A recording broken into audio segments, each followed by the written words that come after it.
Bismillahirrahmanirrahim. Assalamualaikum warahmatullahi wabarakatuh. Rahayu, rahayu, rahayu saudara-saudariku dimanapun berada. Jumpa lagi pada kesempatan hari yang baik ini ya. Hujan pagi ini. Teringat kembali pada kisah di sini Nabi Ibrahim menghancurkan berhala ya dari Raja Namrud begitu. Untuk beberapa hari yang lalu kita sudah sampai di mana Nabi Ibrahim telah menghancurkan berhala-berhala ya, dan berhala itu diberi nama oleh Raja Namrud dan pengikutnya begitu. Seperti apa kisah beliau Nabi Ibrahim alaihissalam, semoga bermanfaat untuk kita menjadi suri toladan kisah para nabi, 25 nabi dan rasul. Kisah nyata 25 nabi dan rasul disertai pengetahuan akidah Islam. Cecep Isani SAG diterbitkan oleh dua media. Teman, kita lanjut ya. Semoga bisa diambil intisari dan bermanfaat untuk kita semua, dan mohon maaf apabila ada salah lafaz kata dan bahasa. Langsung teman, bismillahirrahmanirrahim ya. Kemarin kita sampai pada Raja Namrud dan pengikutnya kembali dari perburuan dengan wajah gembira. Mereka mengadakan pesta pora sambil menyembah berhala-berhala di ruang pemujaan, teman. Namun betapa terkejut mereka saat melihat berhala-berhala itu telah cerai-berai. Jadi kepalanya berhala-berhala itu udah bercerai-berai ya, teman. Kemungkinan seperti itu, dan badan-badannya dipenggal-penggal oleh pakai kapak ya. Lalu kapaknya dikalungkan di leher berhala yang paling besar. Kisahnya seperti itu ya. Lalu di sini, kurang ajar siapa yang berani menghancurkan berhala kita. Raja Namrud meluapkan amarahnya, teman. Tidak seorang pun menjawab. Namun ada seorang saksi yang melihat bahwa hanya Nabi Ibrahim alaihissalam saja yang tidak ikut berburu ke hutan dengan alasan perutnya sakit. Ya, lanjut teman. Tangkap dia dan bawa ke hadapanku, kata perintah Raja Namrud. Nabi Ibrahim kemudian ditangkap. Dalihnya karena hanya ia seorang yang tidak ikut keluar kota untuk berburu hewan. Pastilah ia yang melakukan penghancuran ini. Maksudnya penghancuran berhala-berhala itu ya, teman. Ia dibawa ke hadapan Raja Namrud, disaksikan rakyat banyak. Ia diinterogasi ya, ditanya-tanya begitu. Nabi Ibrahim tersenyum. Memang inilah yang diharapkannya. Bertanya Raja Namrud, apakah kamu yang menghancurkan berhala-berhala itu? Bukan, jawab Nabi Ibrahim. Lalu Nabi Ibrahim disergah langsung jawabannya oleh Raja Namrud ya. Cukup banyak bukti yang menunjukkan kaulah pelakunya, tak usah mungkir, kata Namrud. Bukan aku pelakunya, jawab Nabi Ibrahim untuk memancing emosi Raja Namrud.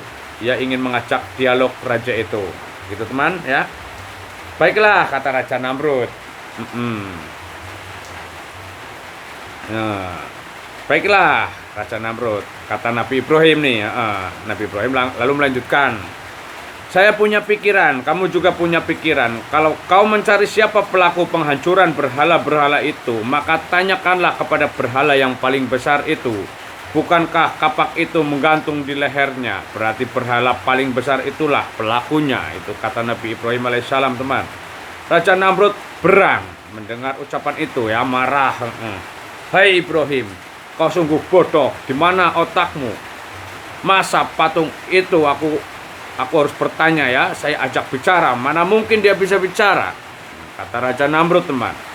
Kau jangan mengada-ada, kata Namrud kepada Nabi Ibrahim alaihissalam.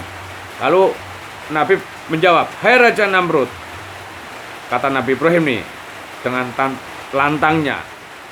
Siapa yang bodoh, kan begitu ya. Sebenarnya siapa yang bodoh? Mengapa patung yang tak dapat bicara dan bergerak kau jadikan Tuhan yang harus disembah? Mengapa patung dan berhala yang tak dapat melindungi dirinya itu kalian puja-puja, kalian sembah, begitu kan? Bukankah ini kebodohan yang teramat sangat?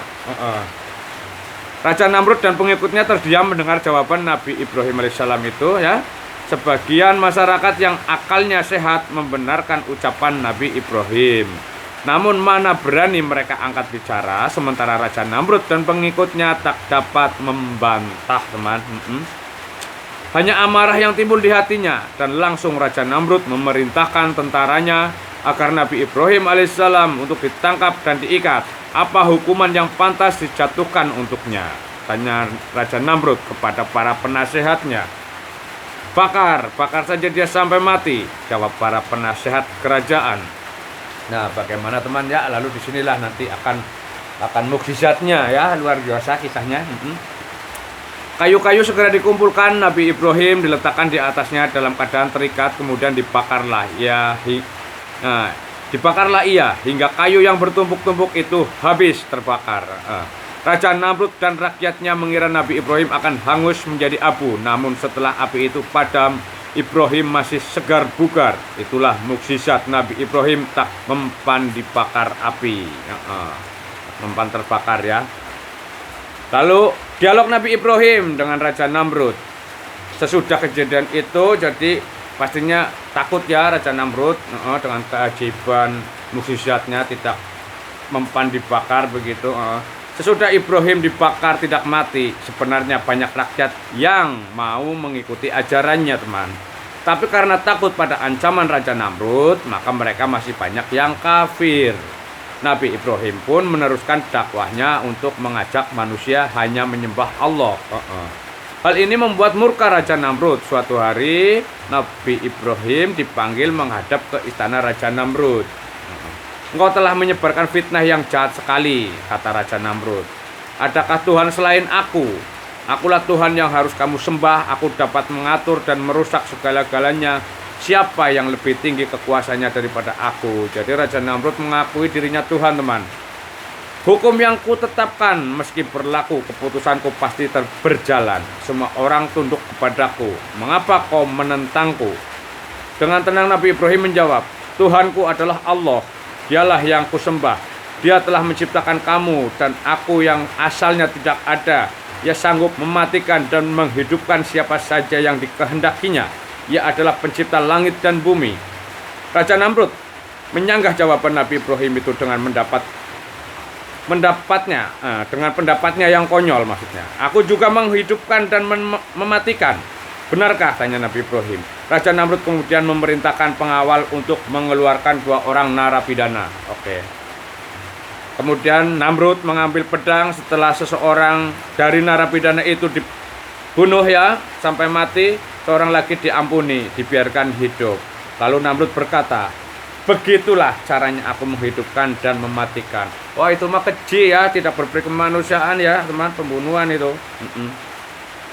Itu bukan mematikan, melainkan membunuh dengan cara biadab dan kejam.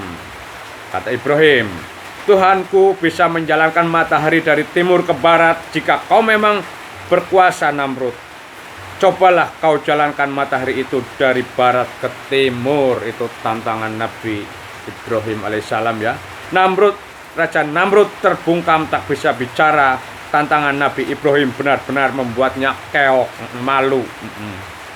Tak bisa membantah lagi. Ia benar-benar telah dijatuhkan oleh kecerdasan akal Nabi Ibrahim.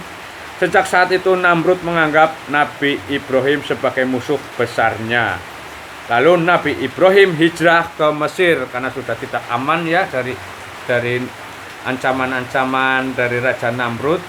Lalu Nabi Ibrahim hijrah ke Mesir teman. Nah, untuk kisahnya bagaimana kisah beliau Nabi Ibrahim hijrah ke Mesir, kita lanjut besok pada kesempatan yang baik insya Allah. Semoga bermanfaat untuk kita semua. Sampai di sini dulu.